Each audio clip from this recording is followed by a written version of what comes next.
Captain Han Dae-ho sat in his command chair aboard the UES Indomitable, watching the stars drift past on the main screen. The heavy cruiser moved through space like a silent hunter, its black hull barely visible against the darkness. 20 years had passed since humans first met other intelligent life in the galaxy.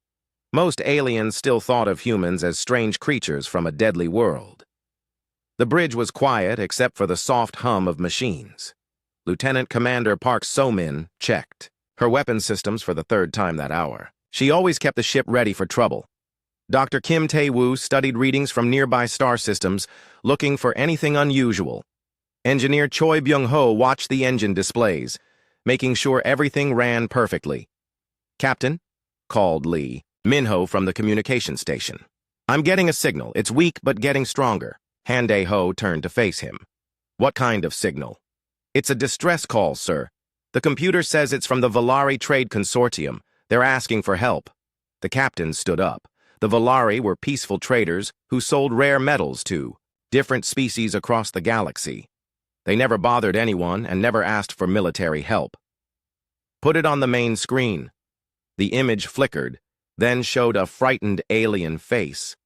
The Volari looked like tall, thin humans with blue skin and large eyes. This one was clearly scared. "This is Administrator Lim Yoon-ji of Kepler 442c mining station," the voice said through the translator. "We are under attack by Harkoth ships. They demand we surrender our colony. Please, any Confederation forces in range, we need immediate help. Our shields are failing. They say they will take us as slaves if we don't give up." The message ended. The bridge fell silent. Kim Tae-woo looked up from his station. "Captain, I'm reading 15 Harkoth warships in that system. They're big ones." Park So-min checked her tactical display. "We have 3 ships, sir. The Indomitable, Soul's Pride, and Busan Runner. Not exactly even odds." Han Dae-ho walked to the star map. The Kepler 442 system was 2 hours away at maximum speed. He knew about the Harkoth Dominion. They were bullies who took over weaker species and made them work as slaves. The galaxy feared them because they had powerful ships and no mercy. "What do the regulations say about responding to distress calls?" the captain asked. "Any Confederation member should help when possible," Park So-min replied. "But sir, 15 ships against 3. The Volari don't know humans are the ones responding," Choi Byung-ho said from his station. "They just asked for any Confederation forces." Dr. Kim Tae-woo pulled up information about human ships versus alien ships. "Captain, remember what happened during the war games last year? The alien commanders said our weapons were too powerful for training exercises." Han Dae-ho nodded. "Other species built their warships for show and basic defense. Humans built theirs to survive anything. Every human ship carried enough firepower to destroy a small moon. The aliens called it excessive engineering. Humans called it being prepared. The Harkoth think they're fighting normal galactic ships," Park So-min said quietly. "They have no idea what human military technology can do." The captain made his decision. "Set course for Kepler 442, maximum speed. Send a message to Soul's Pride and Busan Runner. Tell them we're responding to a distress call." "Sir," Lee Min-ho said, "should I inform Confederation Command?" "Send them our position and intentions. But don't wait for orders. People are dying." The ship's engines roared to life. The Indomitable turned toward the Kepler 442 system and jumped to faster-than-light speed. Behind it, the destroyer Soul's Pride and support ship Busan Runner followed. During the journey, the crew prepared for battle. Sergeant Major Yoon Jae-sung got his Marines ready. If they had to board enemy ships, his people would be ready. Engineer Choi Byung-ho checked every weapon and shield system twice. "What do we know about Harkoth tactics?" Han Dae-ho asked his officers. Park So-min brought up files on her screen. "They like to use overwhelming numbers. Their ships are big but not very fast. They rely on heavy shields and basic energy weapons. Most species surrender when they see a Harkoth fleet." "Most species aren't from Earth," the captain said. Dr. Kim Tae-woo was studying the alien psychology files. "Captain, the Harkoth respect only strength. They think peaceful species are weak and deserve to be enslaved. They've never fought humans before." "They're about to learn something new," Han Dae-ho said. As they traveled through space, more details came in. The Valari colony had 12,000 civilians. They were miners who dug up rare metals needed for faster-than-light engines. The Harkoth wanted the metals and the workers. If the Valari surrendered, they would spend their lives working for their conquerors. "How long until the colony shields fail?" the captain asked. Kim Tae-woo checked his sensors. "Based on the energy, readings in their distress call, maybe 4 hours. The Harkoth are bombarding them from orbit. We'll be there in 2 hours," Choi Byung-ho reported. Han Dae-ho looked at his crew. These were good people who had joined the human fleet to explore space and meet new species. Now they were going into battle against impossible odds to save strangers they had never met. "Any of you want to recommend we wait for reinforcements?" he asked. Park So-min spoke first. "No, sir, those people need help now." "The Valari never hurt anyone," Dr. Kim Tae-woo added. "They don't even have weapons." Engineer Choi Byung-ho smiled. "Besides, Captain, the Harkoth have never seen what human ships can really do. This should be educational." Sergeant Major Yoon, Jae-sung laughed. "My Marines are ready, sir. We've been training for months. Time to show the galaxy what Deathworlders can do." The captain sat back down. Humans had earned the nickname Deathworlders because Earth was more dangerous than most planets. Deadly storms, poisonous animals, diseases, and natural disasters made life difficult. Other species lived on safe, peaceful worlds. They thought Earth was barely livable, but growing up on a dangerous world had advantages. Humans were tough, fast, and hard to kill. They worked together better than most species. They never gave up when fighting for something important. And they had a strange habit of protecting others, even aliens they had just met. "1 hour to target," announced the navigation officer. Han Dae-ho opened a communication channel to the other ships. "Soul's Pride, Busan Runner, this is Indomitable. We're about to show the galaxy what happens when someone threatens innocent people in front of humans. All ships, prepare for combat." The 3 human ships dropped out of faster-than-light travel at the edge of the Kepler 442 system. Immediately, their sensors showed the Harkoth fleet surrounding the mining station. 15 large warships were taking turns firing at the colonies. Shields. The protective barrier flickered with each hit. "Captain," Park So-min said, "the colony shields are at 30%. They don't have much time." "Send a message to the Harkoth fleet," Han Dae-ho ordered. "All frequencies," Lee Min-ho nodded. "Channel open, sir." "Harkoth vessels, this is Captain Han Dae-ho of the Human Expeditionary Fleet. You are attacking innocent civilians. Stop your bombardment immediately and withdraw from this system." The response came quickly. A large alien face appeared on screen. The Harkoth looked like a cross between a lizard and a bear, with sharp teeth and small, cruel eyes. "I am Admiral Yang Kyung-soo of the Harkoth Dominion," the alien said. "3 small ships dare to challenge my fleet? You must be the Deathworlders I have heard about. Your reputation for stupidity is well earned." Han Dae-ho kept his voice calm. "Admiral, this is your only warning. Cease your attack and leave this system. The Valari are under our protection now." Yang Kyung-soo laughed, a harsh sound that made the bridge crew wince. "Protection? From 3 primitive ships? Watch and learn how real warriors fight." The communication ended. On the tactical display, 5 Harkoth ships turned away from the colony and moved toward the human fleet. "Well," Park So-min said quietly, "I guess we're about to find out if our reputation is deserved." Han Dae-ho smiled. "All ships, this is Indomitable, weapons free. Show them what humans do to bullies." Admiral Yang Kyung-soo watched the 3 human ships on his main display. They looked small compared to his massive warships. Each Harkoth vessel was twice the size of the largest human ship. His crew had fought dozens of battles against other species. They always won. "Sir," his tactical officer reported, "the human ships are not retreating. They're moving into attack formation." Yang Kyung-soo snorted with amusement. "These Deathworlders are even more stupid than I thought. Send ships Alpha, Beta, Gamma, Delta, and Epsilon to destroy them. The rest continue bombing the mining station." On the Indomitable, Lieutenant Commander Park So-min tracked the approaching Harkoth ships. 5 contacts moving toward us, Captain. They're big, but they're moving slowly." "How slow?" Han Dae-ho asked. "About half our maximum speed, sir. Their turn rate is terrible, too." Dr. Kim Tae-woo was scanning the enemy ships. "Captain, I'm reading their energy signatures. Those ships have thick armor and strong shields, but their weapons are basic plasma cannons. Nothing we haven't seen before. Engineer Choi Byung-ho checked his displays. All human ships report ready for combat. Weapons charged, shields at maximum, engines running perfectly. The captain opened a channel to the other human ships. Soul's Pride, Busan Runner, remember your training. These ships are big but clumsy. Use your speed and stay together. Captain Nam Soo-jin of the Soul's Pride responded first. Copy that? Indomitable. My destroyer is ready to dance. Commander Bae Hyun-ju of the Busan Runner added, Support ship standing by. Don't worry about us, Captain. We can take care of ourselves. The 5 Harkoth ships spread out in a line formation, trying to surround the humans. It was a standard tactic that worked against most species. Alien ships usually ran away when faced with superior numbers. They're treating us like a normal galactic fleet, Park So-min observed. They have no idea what they're about to face. Han Dae-ho nodded. Let's educate them. All ships, attack pattern Delta.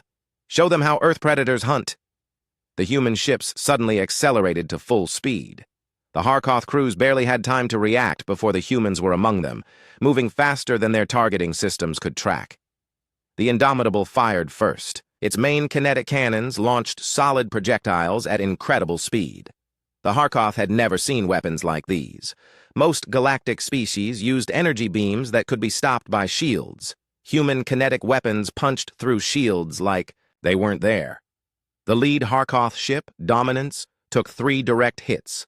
The solid projectiles tore through its hull, destroying entire sections of the ship. Atmosphere vented into space as the massive vessel spun out of control.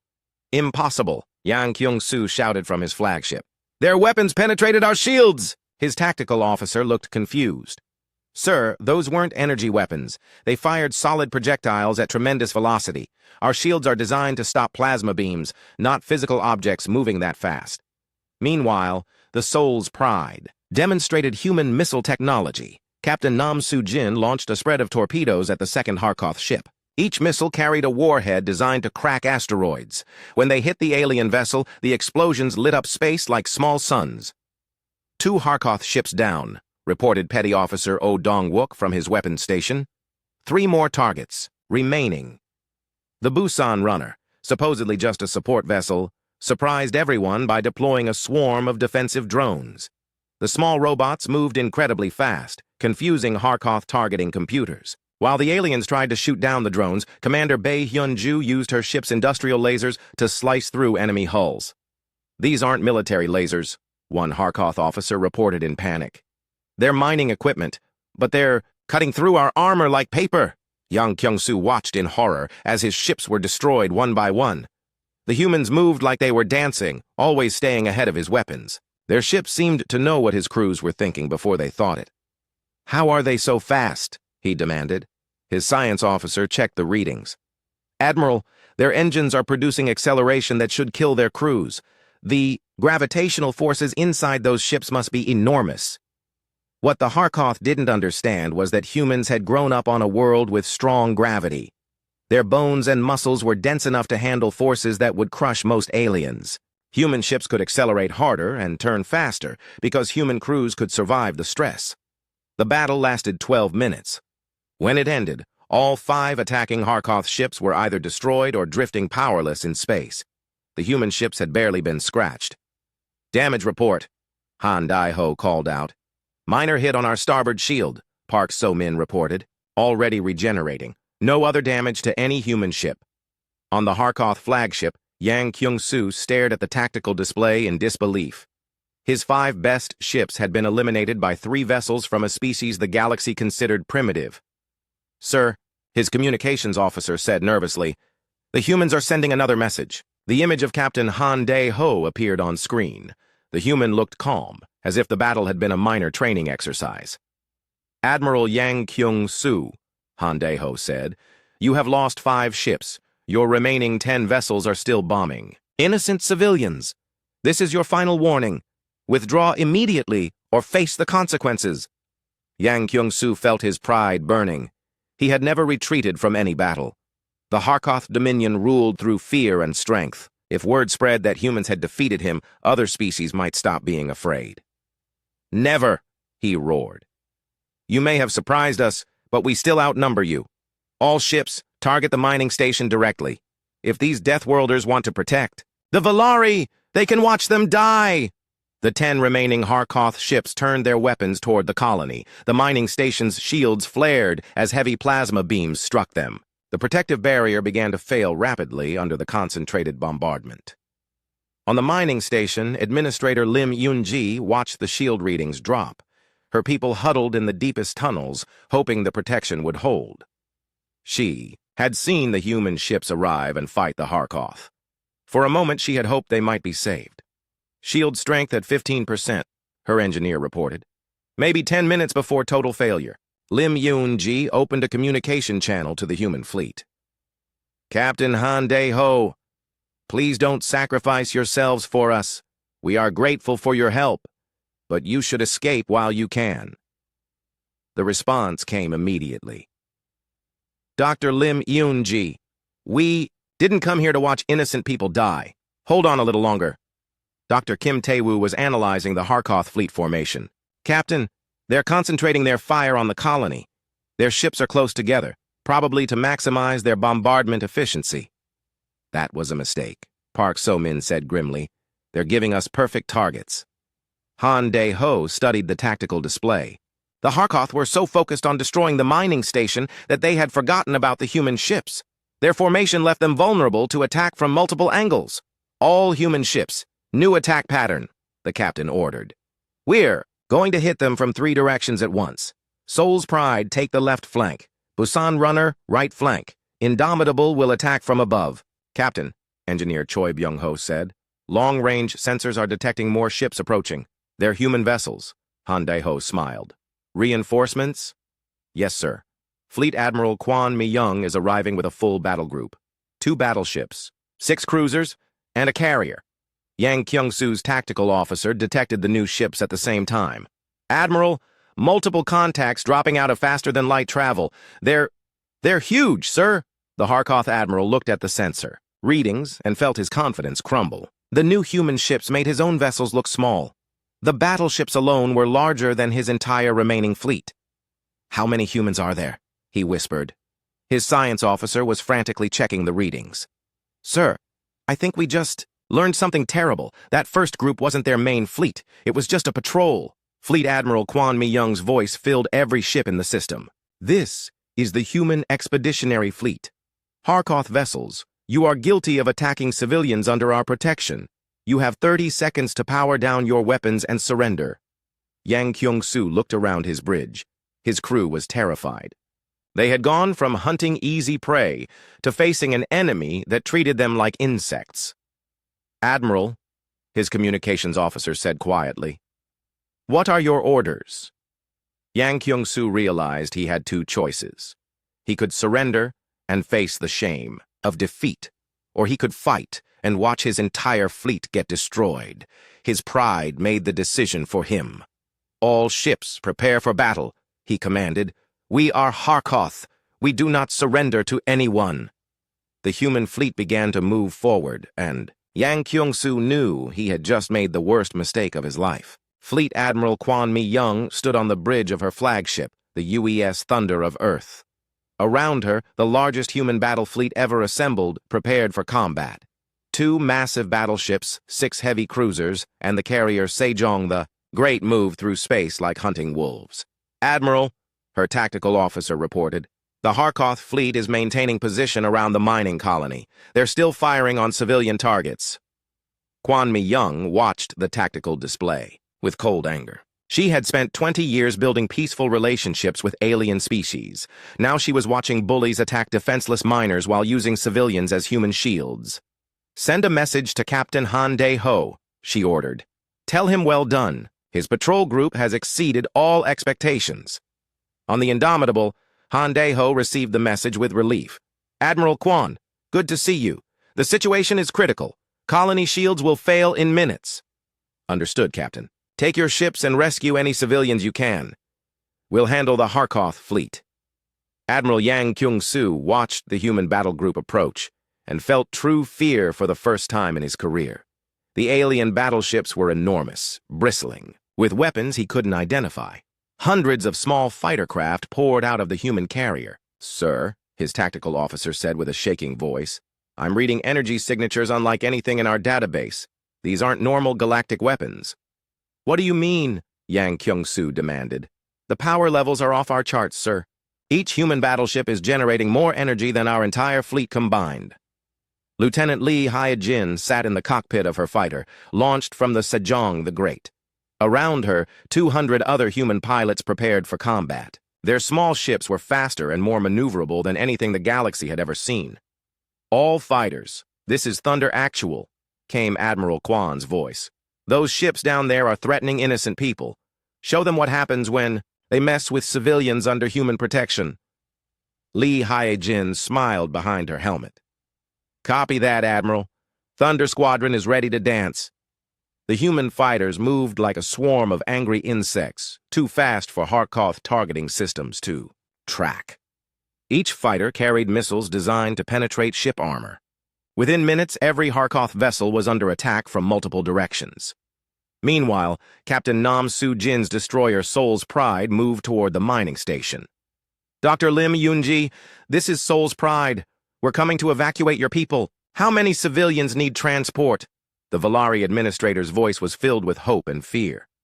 "Captain, we have 12,000 people here, but our shields are failing. You can't get close enough." "Watch us," Nam Soo-jin replied. The Seoul's Pride activated its emergency rescue protocol. The human destroyer extended energy shields around itself and moved directly between the Harkoth fleet and the mining station. Plasma beams that should have destroyed the small ship simply bounced off its defensive barriers. "Impossible!" Yang Kyung-soo shouted. "How are their shields so strong?" His science officer was frantically checking readings. "Admiral, their defensive systems are using technology we don't understand. It's like they built their ships to survive in hell itself." That wasn't far from the truth. Human ships were designed to operate near stars, in radiation storms, and in gravitational fields that would crush normal vessels. The same engineering that let them explore dangerous areas made them nearly indestructible in combat. Technical Sergeant Park Young-min led his boarding team toward a damaged Harkoth cruiser. His Marines wore armor that looked primitive compared to alien technology, but it was built to protect humans in Earth's deadliest environments. "Remember," he told his team, "we want prisoners for questioning. Try not to kill everyone." The Marines breached the Harkoth ship's hull using cutting tools that could slice through asteroid rock. Inside, they found alien crew members who had never seen humans up close. The Harkoth were larger than humans, with thick scales and sharp claws. They were natural predators who had conquered dozens of weaker species. But when they faced human Marines in close combat, they discovered why Earth was called a death world. Humans moved faster than the aliens expected. They worked together with perfect coordination, like they could read each other's minds. When a Harkoth warrior tried to use his size advantage, he found that humans were much stronger than they looked. "Surrender!" Park Young-min shouted in the alien language. "Your ship is captured!" The Harkoth crew threw down their weapons. They had heard stories about Deathworld predators, but seeing humans fight was terrifying.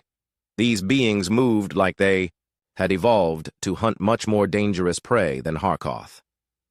On the main battlefield, Admiral Kwon Mi-young coordinated her fleet with deadly precision. "Thunder of Earth! Target the Harkoth flagship! Show them our main guns!" The human battleships' primary weapons charged with a sound like distant thunder. When they fired, the energy beams lit up space brighter than the system's star. The Harkoth flagship's shields collapsed instantly, and its armor began to melt under the incredible heat. "This is impossible!" Yang Kyung-soo screamed as his ship shook apart around him. "No species has weapons this powerful!" His engineering officer was trying to keep the ship together. "Sir, their energy output exceeds anything in galactic records. It's like they've weaponized stellar engineering." That was exactly what humans had done. Their weapons were based on technology designed to work inside stars and around black holes. What other species considered impossible, humans called standard military equipment. Commander Bae Hyun-ju of the Busan Runner was coordinating civilian evacuations. Her support ship extended transport beams to lift Valari families directly, from the mining station to safety. "How many more?" she asked her crew. 8,000 evacuated so far, Commander. 4,000 still on the station. Keep going. No one gets left behind. The Volari workers watched in amazement as human ships risked destruction to save complete strangers. Administrator Lim Yunji couldn't understand why these aliens would fight such a dangerous battle for people they had never met. "Captain Han Daeho," she called over the radio. "Why are you doing this? We can offer you nothing in return." The human captain's response was simple. "Dr. Lim, protecting innocent people doesn't require payment. It's just the right thing to do." The concept shocked every alien listening. In galactic civilization, nobody helped others without expecting something in return. The idea that humans would fight and die for strangers was completely alien to most species. Major Go Sung-hyun analyzed the battle from his position on the Thunder of Earth. "Admiral, the Harkoth fleet is breaking apart. They're trying to scatter and escape." "Let some of them go," Kwon Mi-young ordered. "We want survivors to tell the galaxy what happened here."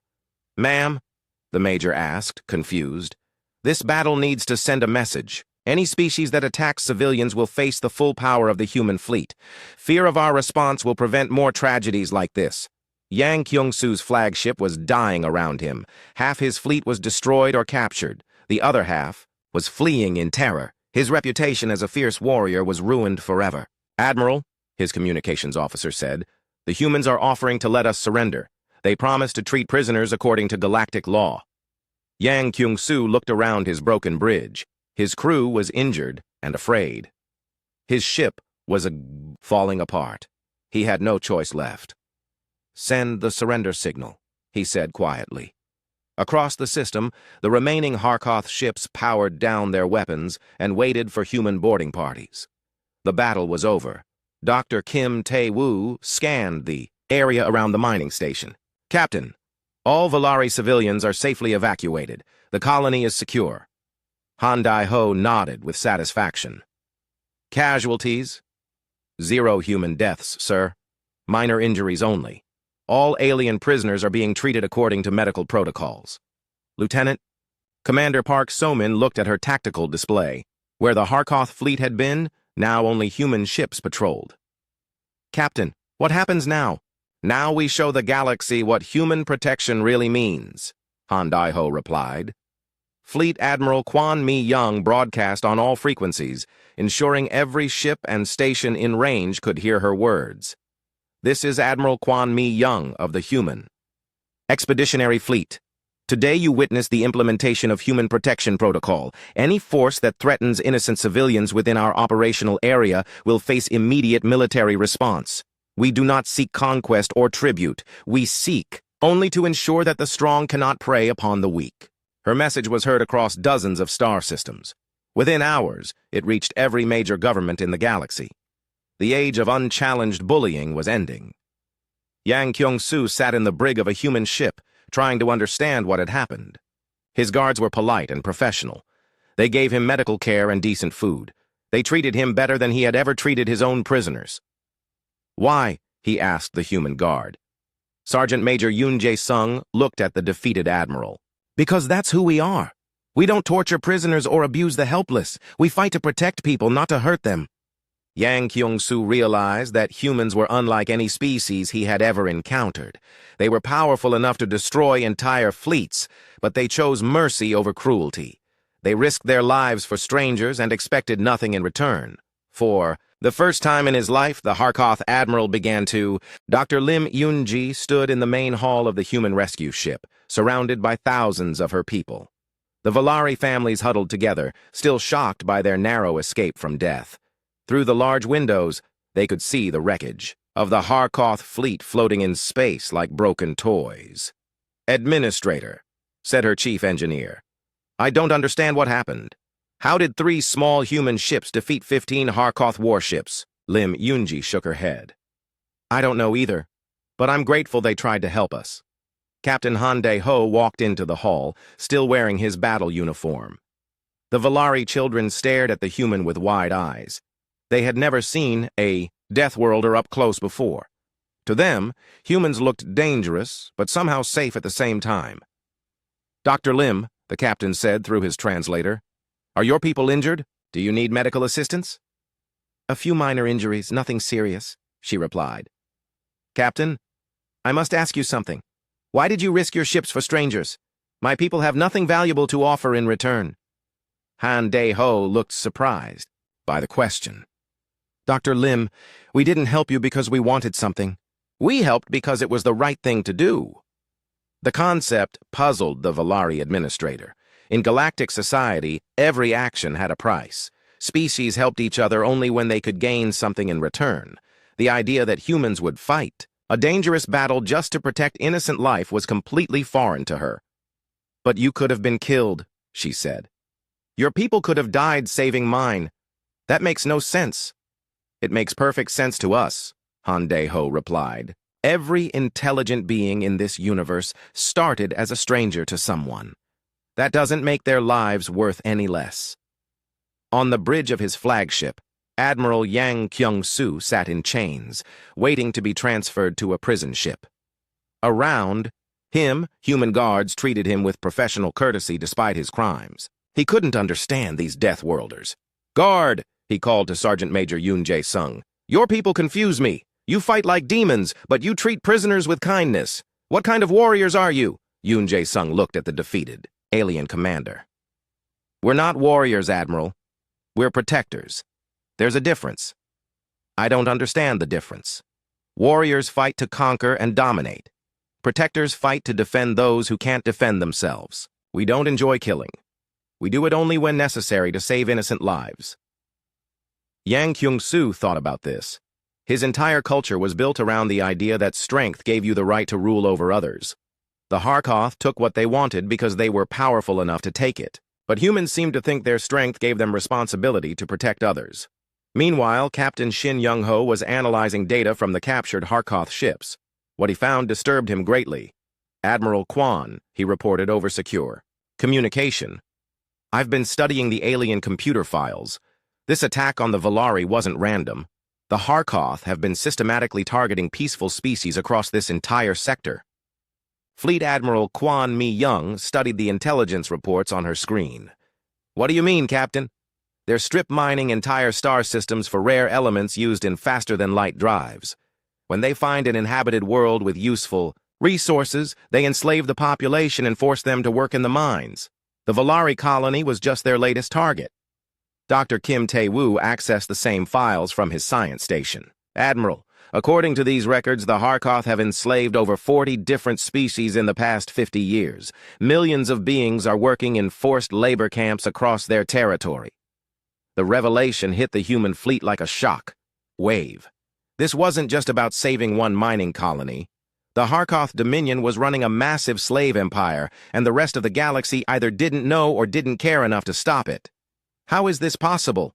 Major Go Sung-hyun asked. Doesn't the Galactic Confederation have laws against slavery? Captain Shin Young-ho pulled up more files. They do, but enforcement is weak. Most species are afraid to challenge the Harkoth military. Others are too busy with their own affairs to get involved. Admiral Kwan Mi-young felt her anger growing. Captain, are you telling me that millions of innocent beings are suffering in slave camps while the galaxy does nothing? Yes, ma'am. The Confederation Council knows about it, but they classify it as an internal Harkoth matter. They don't want to start a war. The Admiral looked around her bridge at the faces of her crew. She could see the same anger and disgust in their eyes. Humans had spent their entire history fighting against slavery and oppression. The idea that it was happening on a galactic scale, with official approval, was unacceptable. Communications. Get me a direct line to Admiral Yang Kyung-soo, she ordered. Minutes later, the Harkoth commander appeared on her screen, still wearing the restraints placed on him by his human guards. Admiral Yang, Kwan Mi-young said, I've been reading your files. Tell me about the slave camps. The alien looked surprised. What about them? How many innocent people are you holding prisoner? How many worlds have you stripped bare? Yang Kyung-soo seemed confused by her anger. Those species were weak. They couldn't defend themselves. By Harkoth law, that makes them our property. By human law, that makes you a criminal, the Admiral replied coldly. Slavery is a crime against all intelligent life. Your species is strange, Yang Kyung-soo said. You have the power to take whatever you want. but you choose to protect others instead. Why? Kwon Mi-young thought about how to explain it in terms the alien might understand. Admiral, humans believe that intelligence is the most precious thing in the universe. Every thinking being has the right to live free and choose their own path. When someone uses strength to steal that freedom, they become our enemy. The Harkoth commander was quiet for a long moment. And you would fight my entire empire to protect beings you've never met? Yes, the admiral said simply. That's exactly what we're going to do. Dr. Lim Yoon-ji had been listening to the conversation through the ship's communication system. She understood now why the humans had risked everything to save her people. It wasn't just about the Valari colony. It was about a fundamental principle that humans would not compromise. She found Captain Han Dae-ho in the ship's medical bay, checking on injured crew members. Captain, I heard the Admiral's conversation with the Harkoth prisoner. Are you really going to war against an entire empire? Han Dae-ho looked tired but determined. Dr. Lim, my people spent thousands of years learning that freedom is worth fighting for. We've seen what happens when good people do nothing while evil spreads. We can't let that happen again. But you're risking so much, she said. Your ships, your lives, your future. We're protecting our future, the captain corrected. A galaxy where the strong can enslave the weak is not a galaxy we want to live in. Technical Sergeant Park Young-min was interrogating captured Harkoth officers in the ship's detention area. What he learned made him sick to his stomach. Sergeant, one of the aliens said, why do you humans care about inferior species? They exist to serve their betters. Park Young-min looked at the prisoner with disgust. There are no inferior species. There are only people who deserve freedom and those who try to take it away. But we are stronger, the Harkoth officer insisted. Strength gives us the right to rule. Strength gives you the responsibility to protect others, the sergeant replied. My people learned that lesson the hard way. Meanwhile, Commander Bae Hyun-ju was coordinating with other human ships to establish a permanent base in the Kepler 442 system. Admiral, we need to make sure this never happens again. The Valari and other peaceful species need our protection. Admiral Kwon Mi-young was already thinking along the same lines. Commander, set up a defensive perimeter around this system. I want early warning sensors and patrol routes established. Any Harkoth ship that enters this area gets turned away or destroyed. Yes, ma'am. What about the other enslaved species? We're going to free them, the Admiral said firmly. All of them. Dr. Kim Tae-woo was studying the strategic implications of such a decision. Admiral, the Harkoth Empire controls over 200 star systems. They have thousands of ships and millions of soldiers. Even with our technological advantages, this won't be easy. Nothing worthwhile is ever easy, Doctor, Kwon Mi-young replied. But we have something the Harkoth don't have. What's that? We have the moral authority that comes from fighting for the right reasons. Every human in this fleet understands what we're fighting for. Can the Harkoth say the same about their slave soldiers? Lieutenant Lee Hye-jin had returned from her fighter patrol and was listening to the conversation. Admiral, what about the Galactic Confederation? Won't they try to stop us? Let them try, the Admiral said. If the Confederation wants to protect slave owners instead of slaves, they'll discover what side of history they're really on. Captain Nam Soo-jin joined the conversation from his destroyer. Admiral, I've been thinking about this. We're not just fighting the Harkoth Empire. We're challenging the entire galactic order. That's exactly right, Captain. The galaxy has accepted slavery and oppression for too long. It's time for a change. Yang Kyung-soo was listening to everything through the ship's communication system. For the first time in his life, he was beginning to understand what his people had become. The Harkoth thought of themselves as 3 days after the battle at Kepler 442, the human fleet had grown to massive proportions. Ships arrived from Earth and human colonies throughout the sector. Fleet Admiral Kwon Mi-young now commanded over 50 vessels, including 4 battleships and 2 carriers. Standing on the bridge of her flagship, she watched as the newest arrivals took their positions. The UES Incheon, a massive dreadnought, settled into formation alongside the carrier King Sejong. These were not exploration ships or trade vessels. They were pure warships, built for one purpose: to protect human interests and values. Admiral, her communications officer reported. Incoming message from Earth Command. Priority Alpha. Put it through. The holographic image of Admiral Lee Sang-min appeared on the bridge. As the highest-ranking officer in the Human Defense Force, his word carried enormous weight. Admiral Kwan, he said without ceremony, the Earth Council has reviewed your reports about the Harkoth slave empire. They've authorized you to implement the Death World Doctrine. Kwan Mi-young felt a chill run down her spine. The Death World Doctrine was humanity's most extreme military protocol. It had been written after first contact, when humans realized they were surrounded by species that might threaten Earth. Sir, are you certain? The doctrine has never been used before. The Council is unanimous, Lee Sang-min replied. Slavery is unacceptable. The systematic oppression of innocent species is unacceptable. You are authorized to use whatever force is necessary to end the Harkoth Empire and free their victims. Understood. Sir, what about the Galactic Confederation? They've been informed. If they try to interfere with our humanitarian mission, they'll be treated as hostile forces. The communication ended, leaving Kwan Mi-young to contemplate the magnitude of her new orders. The Death World Doctrine gave her the authority to wage total war against any threat to innocent life. There would be no mercy for slave owners, no negotiation with oppressors. Captain Han Dae-ho received the news aboard the Indomitable with mixed feelings. Admiral, the doctrine is designed for defending Earth. Are we sure it applies here? Captain, the doctrine states that humans will use overwhelming force to protect innocent life wherever it's threatened. The location doesn't matter. The principle does. Dr. Kim Tae-woo had been studying intelligence reports from across Harkoth space. Admiral, I've identified 47 star systems where the Harkoth are holding enslaved populations. The total number of victims is estimated at over 10 million beings. How are they distributed? Kwan Mi-young asked. Mostly in mining operations and industrial facilities. The Harkoth use slave labor to extract rare minerals and manufacture weapons. Without this forced labor, their economy would collapse. Major Go Sung-hyun looked at the tactical implications. Admiral, if we attack all 47 systems simultaneously, we'll need to split our forces. Each strike group would be vulnerable to counterattack. Not necessarily, Lieutenant Lee Ha-jin said from her fighter squadron's briefing room. Admiral, what if we don't attack the systems? What if we attack the Harkoth ability to control them?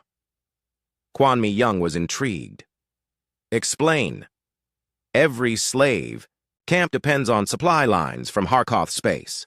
Food, equipment, guards, and administrative personnel all travel along predictable routes. If we cut those supply lines, the camps become unsustainable.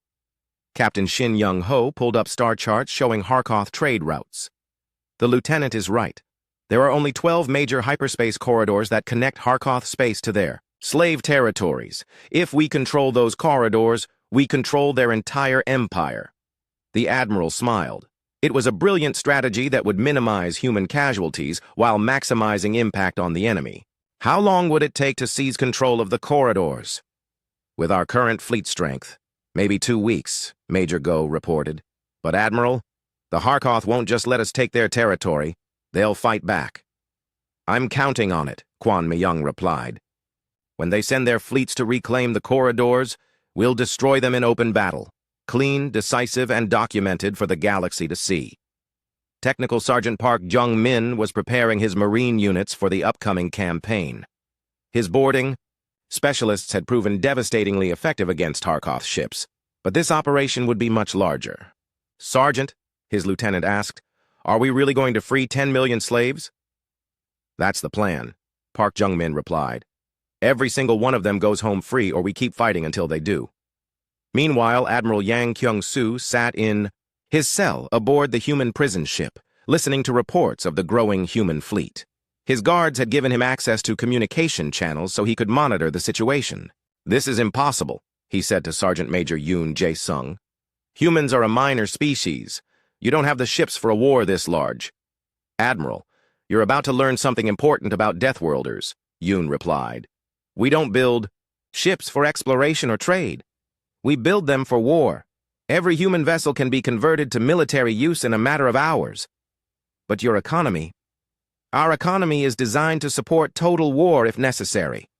We learned that lesson from our Own history. When human survival is at stake, everything else becomes secondary. Yang Kyung-soo was beginning to understand the true scale of human military capability. The ships he had fought at Kepler 442 were just the tip of an enormous iceberg. Humanity had been preparing for galactic war since first contact, hoping never to need their preparations. Dr. Lim Yoon-ji was aboard the human medical ship, helping treat wounded Harkoth prisoners. The experience was strange for her. Her people had been attacked by these aliens, but the humans insisted on giving them proper medical care. "Dr. Lim," said the human medic, "could you help translate for this patient? He's having trouble with our medical scanners." She approached the injured Harkoth soldier cautiously. "What's wrong?" The alien looked at her with surprise.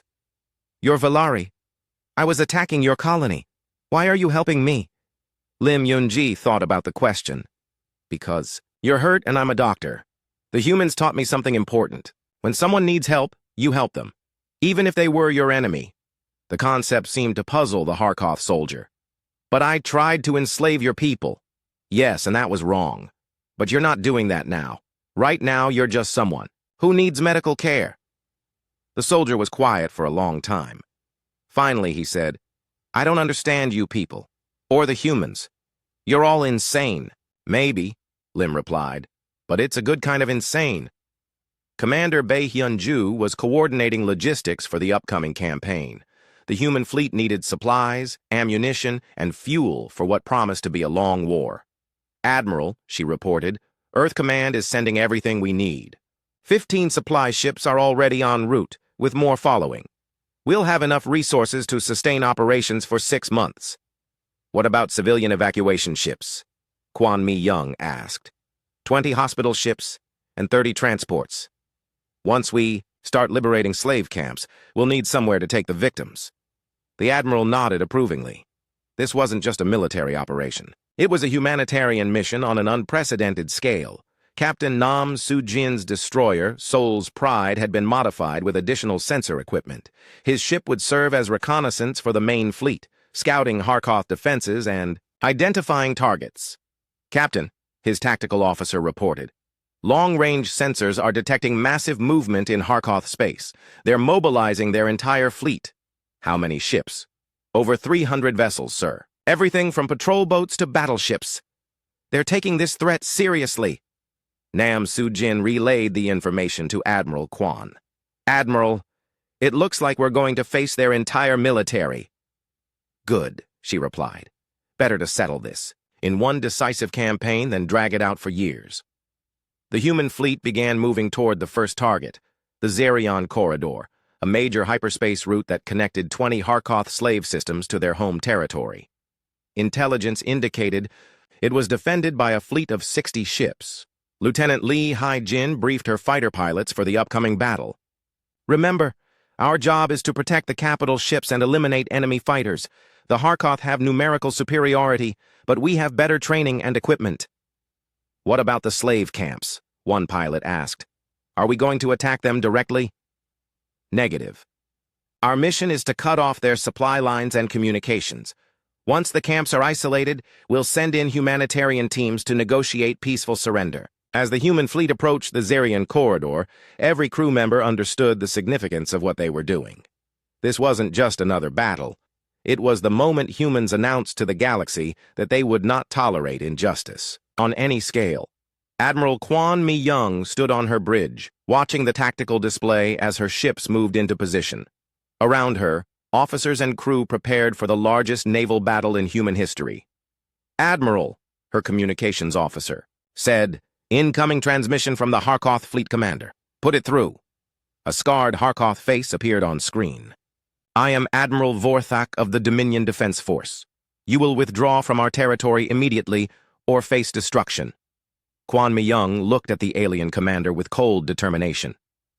"Admiral Vorthak, this is Fleet Admiral Kwon Mi-young of the Human Expeditionary Force. We are implementing the Deathworld Doctrine. Your empire's practice of slavery ends." 6 months after the Battle of Zerion Corridor, the galaxy had changed forever. The Harkoth Empire was gone, its fleets destroyed or surrendered. 47 star systems that had been slave camps were now free worlds under human protection. Over 10 million beings had been liberated and returned to their home planets. Ambassador Park Hwan-soo stood before the Galactic Confederation Council on their capital world of Centauri Prime. The massive chamber was filled with representatives from hundreds of species, all watching the human diplomat with a mixture of fear and curiosity. "Council members," Park Hwan-soo began, "I stand before you today to address the concerns raised about human military actions in former Harkoth space." Council leader Veltar, a tall being with blue skin and 4 arms, leaned forward in his chair. "Ambassador Park, your species has destroyed an entire interstellar empire. Many members of this council are concerned about human intentions." "Our intentions are simple," the ambassador replied. "We will not tolerate slavery, genocide, or the systematic oppression of innocent beings. The Harkoth Empire was guilty of all 3 crimes. But you acted without Confederation authorization," protested the representative from the Altarian Republic. "You ignored galactic law and attacked a sovereign government." Park Hwan-soo looked around the chamber at faces that showed fear, anger, and confusion. "Confederation law failed to protect 10 million innocent beings. Human law does not recognize the sovereignty of slave states." The chamber erupted in angry voices. Some species demanded that humans be expelled from the Confederation. Others argued that the human actions, while illegal, had achieved good results. A few quietly supported the human position, but were afraid to say so publicly. Council leader Veltar called for order. "Ambassador, the Confederation has maintained peace for over 300 years by respecting the internal affairs of member species. Your actions threaten that stability." "Our actions threaten only those who profit from oppression," Park replied calmly. "Species that respect the rights of their citizens have nothing to fear from humanity." Meanwhile, on the former Harkoth world of Kepler 442c, Dr. Lim Yunji was overseeing the reconstruction of her people's mining colony. Human engineers worked alongside Valari technicians to rebuild what the Harkoth had destroyed. "Dr. Lim," said engineer Choi Byung-ho, "the new defensive systems are online. If anyone tries to attack this colony again, they'll face human military response within hours." She nodded gratefully. "Thank you, Engineer Choi. My people sleep peacefully for the first time in months, knowing we're protected." The Valari had become strong advocates for human involvement in galactic affairs. Their testimony about human protection had influenced dozens of other peaceful species to request similar arrangements. Captain Han Dai-ho was aboard the Indomitable, now stationed permanently in the former Harkoth territory. His ship patrolled the trade routes, ensuring that liberated worlds remained safe from new threats. "Captain," reported Dr. Kim Tae-woo, "we're receiving another request for protection. The Zorithian Republic is asking for human naval assistance. They're being threatened by raiders from the Krell Syndicate." Han Dae-ho studied the request. The Zorithians were a peaceful species of artists and philosophers. The Krell were pirates who had operated in the lawless regions beyond Confederation space for decades. "Send a message to Admiral Kwan," he ordered. "Recommend that we extend protection to the Zorithian Republic. If the Krell want to prey on innocent people, they can deal with human ships first." Fleet Admiral Kwan Mi-young had established her headquarters on the former Harkoth capital world. The planet's massive slave camps had been converted into refugee centers and medical facilities. Former slaves received treatment and preparation for return to their home worlds. "Admiral," reported Captain Shin Young-ho, "the last group of Harkoth political prisoners has been processed. That's over 50,000 beings who were imprisoned for opposing the Empire." "How are they adjusting to freedom?" Kwan asked. "Better than expected. Many want to help us identify other oppressive regimes in the galaxy. They're providing intelligence about species we didn't even know existed." The Admiral nodded. The liberation of Harkoth space had revealed the existence of dozens of hidden slave operations throughout the galaxy. Each discovery made the scope of the problem larger and more disturbing. Dr. Song Ah-young, a human xenoanthropologist, had been studying the cultural impact of the human intervention. Her research would help guide future policies. "Admiral," she reported, "I've been analyzing communication intercepts from across the galaxy. The response to our actions is more complex than we initially thought." "Explain." "Oppressive regimes are terrified. They're increasing security and cracking down on dissent. But oppressed populations are hopeful. Resistance movements are growing on dozens of worlds, inspired by what happened here." Kwon Mi-young considered the implications. Are you saying our actions might trigger widespread rebellion? It's possible. The idea that powerful protectors exist is spreading faster than we can control. Some species are starting to believe they don't have to accept oppression anymore. Meanwhile, Yang Kyung-soo, the former Harkoth admiral, was living in a human rehabilitation center. After his trial and conviction for war crimes, he had been sentenced to 20 years of community service, helping to rebuild the worlds his empire had damaged. Admiral Yang, said his counselor, a human psychiatrist named Dr. Kim Min-jung, how are you adapting to your new role? The former slaver looked tired, but strangely peaceful. It's difficult. My entire life was built around the idea that strength gave me the right to rule others. Now I'm learning that strength should be used to help others. Do you understand why humans fought your empire? I'm beginning to. You could have conquered us, taken our territory, enslaved our people. Instead, you freed our victims and tried to rehabilitate us. I don't understand such mercy, but I'm grateful for it. Dr. Kim Min-jung made notes on her tablet. What will you do when your sentence is complete? I want to help other species understand what I learned. Oppression creates only hatred and fear. Protection creates loyalty and friendship. Humans taught me which kind of galaxy I want to live in. Technical Sergeant Park Jung-min was training new human Marines for expanded operations across the galaxy. The demand for human protection had grown faster than anyone expected. Sergeant, asked one of his trainees, are we going to war with the entire galaxy? We're going to war with injustice, Park replied. Wherever innocent people are threatened, humans will be there to protect them. That's not war, that's justice. The training facility was filled with volunteers from across human space. Young men and women who had heard about the liberation of the Harkoth slaves and wanted to be part of humanity's protective mission. Lieutenant Lee Hai-jin had been promoted to squadron commander after her performance in the Zarian Corridor battle. Her fighters now patrolled the vast network of liberated worlds, ready to respond to any threat. Commander, her wingman reported, sensors are detecting unknown ships entering the Altara system. They're not responding to identification requests. Lee Hai-jin checked her tactical display. Altara was home to a recently liberated population of former Harkoth slaves. If someone was threatening them, the human response would be swift and decisive. All fighters, this is Thunder Leader. Intercept course to Altara. If those ships are hostile, we'll remind them what happened to the last people who threatened our protectorates. Back on Centauri Prime, the Confederation Council was still debating the human intervention. Some species wanted to declare humanity a rogue state and expel them from galactic civilization. Others argued that humans had accomplished more good in 6 months than the Confederation had achieved in centuries. The question before us is simple, said the representative from the Pacifican Alliance. Do we condemn humans for violating our laws, or do we thank them for doing what we should have done ourselves? Council leader Veltar was struggling to maintain order as the debate grew more heated. The Confederation has always respected the sovereignty of member states. If we abandon that principle, chaos will follow.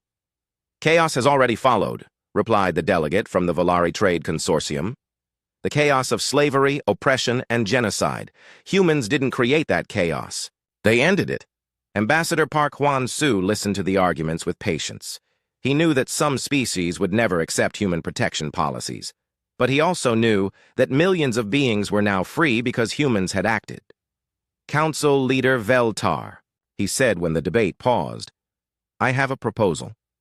The chamber fell silent. Speak, Ambassador. The Confederation can condemn our actions if it chooses, but understand this. Humanity will continue to protect innocent life wherever it is threatened. We ask for your cooperation, but we don't require your permission. The statement sent shockwaves through the chamber. Never before had a single species openly defied the Confederation Council. Are you threatening us, Ambassador? Veltar asked. No, Council Leader. I'm informing you. The age of allowing the strong to prey upon the weak is over. Humans will ensure that justice prevails, with or without Confederation approval. As Park Hwan-soo spoke, reports were coming in from across the galaxy. Human fleets were establishing bases in dozens of star systems. Former victims of oppression were